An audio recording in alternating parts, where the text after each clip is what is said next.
The vast Oyu Tolgoi copper and gold mine, in the wilderness of the Gobi Desert, is set to put this former communist nation on the international mining map. Anglo-Australian miner Rio Tinto expects to begin commercial production this month and begin exporting copper-gold concentrate by the end of June, pending approval from the Mongolian government, which has a 34% stake in the project.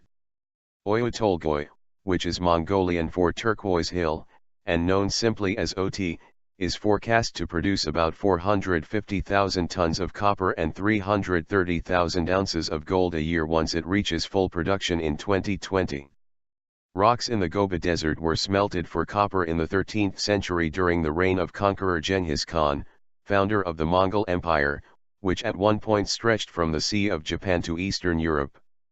Today, many in the sparsely populated country, which became a democracy after the country's democratic revolution ended communist rule in 1990, hope OT and other new mines will help the developing nation rise again.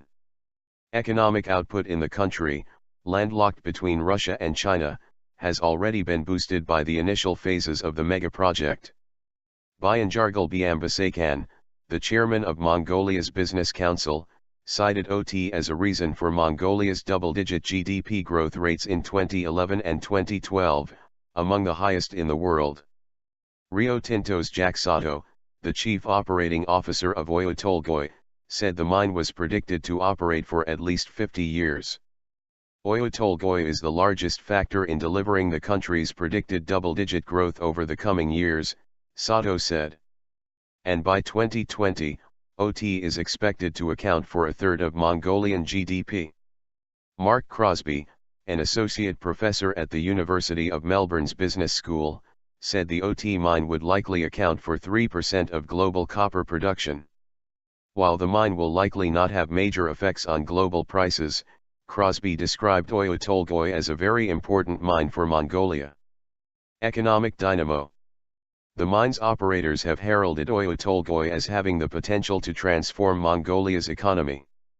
Sato said OT had created 12,000 jobs for Mongolians during construction and was committed to a 90% Mongolian workforce during operations, which it expected to reach when commercial production began.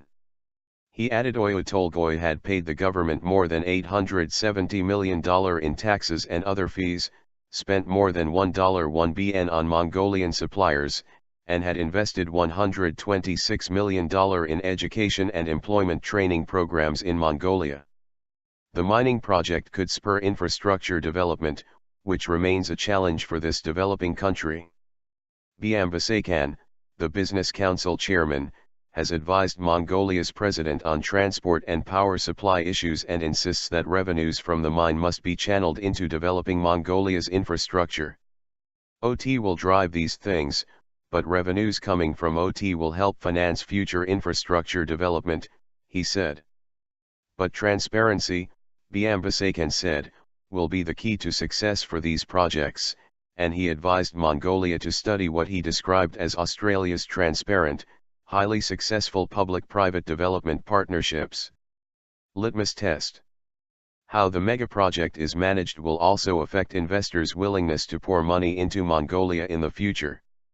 International investors are watching closely how the Mongolian government manages this particular project as a litmus test for considering investment in Mongolia, said Gary Gray, Australia's Minister for Resources and Energy. Kar McCurdy, President and Chief Executive of Mining Industry Advisor Bear Dalbear, said uncertainty over OT was a reason why Mongolia had slipped to 11th place in the Minerals Industry Advisor's 2013 ranking of countries for mining investment. Uncertainty impacts companies' ability to access international funds, McCurdy told Al Jazeera.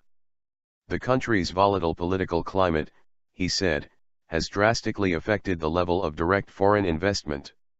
However, McCurdy added that investors have been reassured by recent government moves, such as passing an amendment in April to the Strategic Entities Foreign Investment Law that lifted many limits on the stakes foreign investors can own in sectors such as mining. The government of Mongolia is becoming more concerned about the slowdown in DFI direct foreign investment and assuring people that once the investment agreements are entered into, they will be managed in a manner that's appropriate, McCurdy said.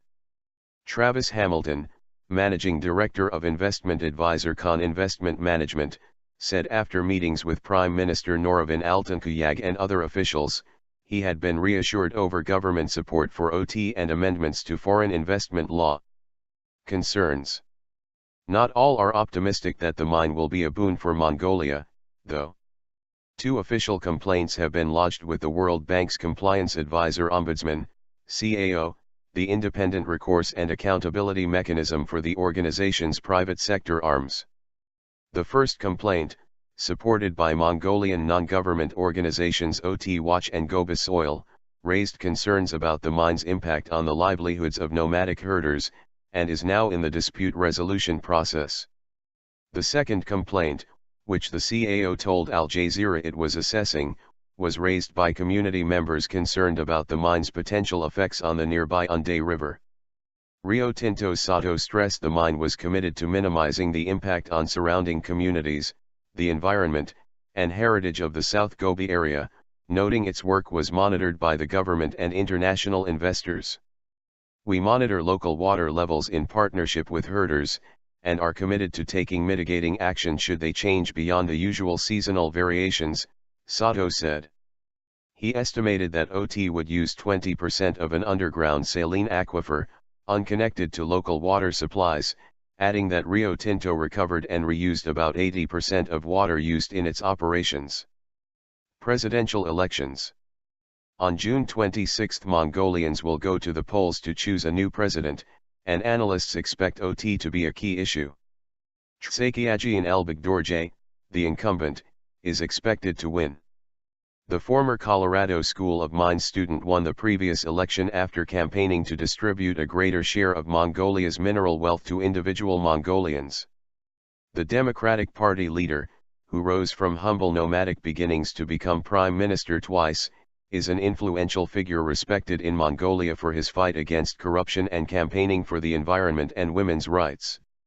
He has accused Rio Tinto in April of allowing costs to run over by $10 billion, a charge the mining giant has denied. Elbegdorje was cheered by parliamentarians when he said, "The time has come for the Mongolian government to take Oyu Tolgoi matters into its own hands." Elbegdorje's election rivals include wrestling champion Badmanyambuya Bad Erden of the Mongolian People's Party, a critic of the mine deal, and Natsag Udval of the Mongolian People's Revolutionary Party representative, the first woman to run for the country's top office.